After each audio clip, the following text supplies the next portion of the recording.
when this all came down? Did you not notice really. anybody treating you different, No. sidling up to you a little more? No, we have a really good staff. We have professionals that understand the decision that was made, and Coach Brown was outstanding in our staff meeting when he talked about the decision and why the decision was made. And so those guys have been very professional in the approach that has happened. And again, there's no timetable set, so it's not something that anybody's trying to achieve in a certain time. So the guys have been great. Is it almost like being Prince Charles or something? I mean, you know you're going to get the throne eventually. My name's Will. How many of Ohio State's big plays, explosive plays, come from improv, broken plays? I wouldn't say a lot. I mean, I think that within the scheme they do a good job of creating those plays in the run game and pass game. Mm-hmm. So most of it is that.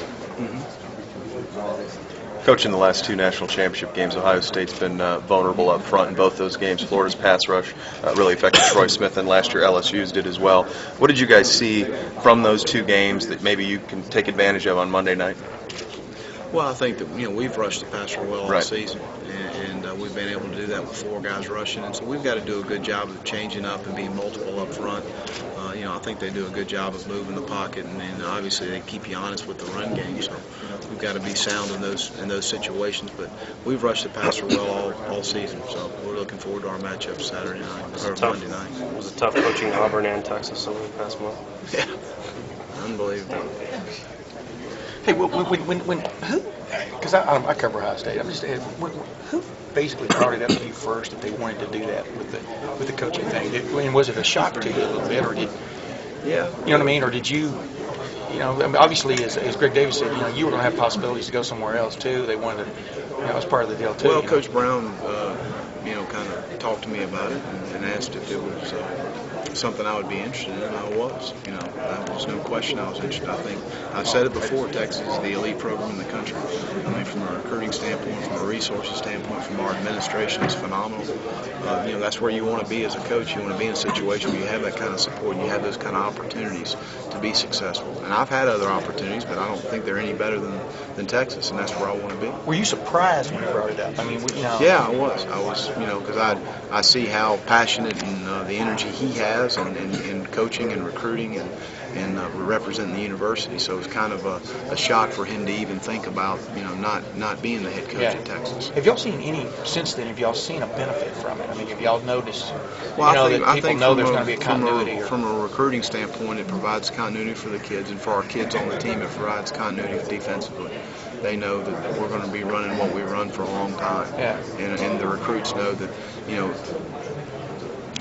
if there is some sort of illness or if there is some sort of something that were to happen, that they know there's going to be continuity in the program. And I think there's a lot of, it's tough on kids to go through change from a scheme standpoint, from an approach standpoint, from the family atmosphere standpoint, which we have at Texas. So I do think that it's a calming effect on some of those situations. Let me ask one last thing, though. If every 119 teams in Division 1A, somehow or another, decided to do this, if you weren't the guy getting it at your place, would you feel like you were getting shut out other places having opportunity?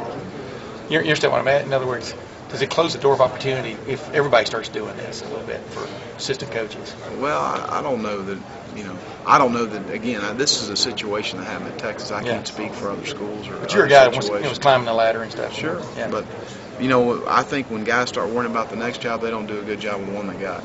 And I think that's the biggest thing. They got to focus on the job they've got, and I can't speak for how other people would feel or any other situation other than the one that I've got. You said your wife was pretty happy about the whole. Yeah, she didn't want to move again. She's taken to Austin.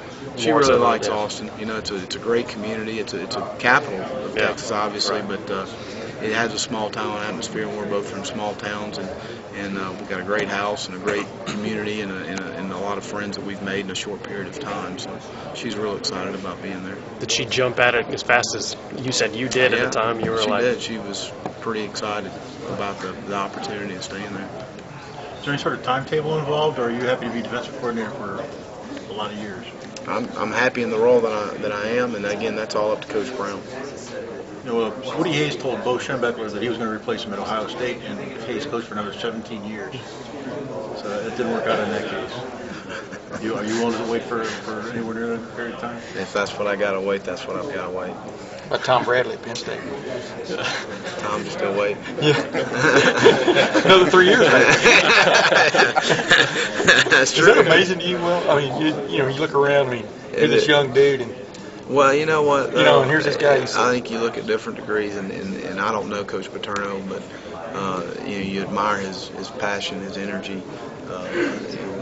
He coaches hard. What I see on games, he's involved with the players, and so it's a guy that I admire.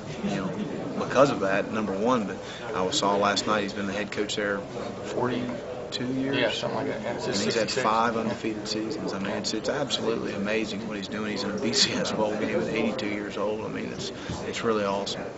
Did you talk to Jimbo at all about? Obviously, he was one of the first ones that this happened with. Right. Did you talk to him about when you came to your decision? I know you guys were on that LSU staff. No, after it happened, we talked about it. We were kind of,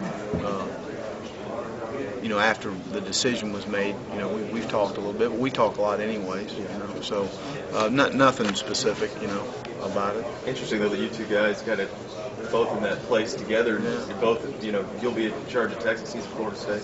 We've had we had a great staff there. You look at Mike Haywood, who's the head coach at Miami of Ohio, Derek Dewey's at Louisiana Tech, Jimbo, myself. There will be other guys. I mean, that's a really good staff we had at LSU.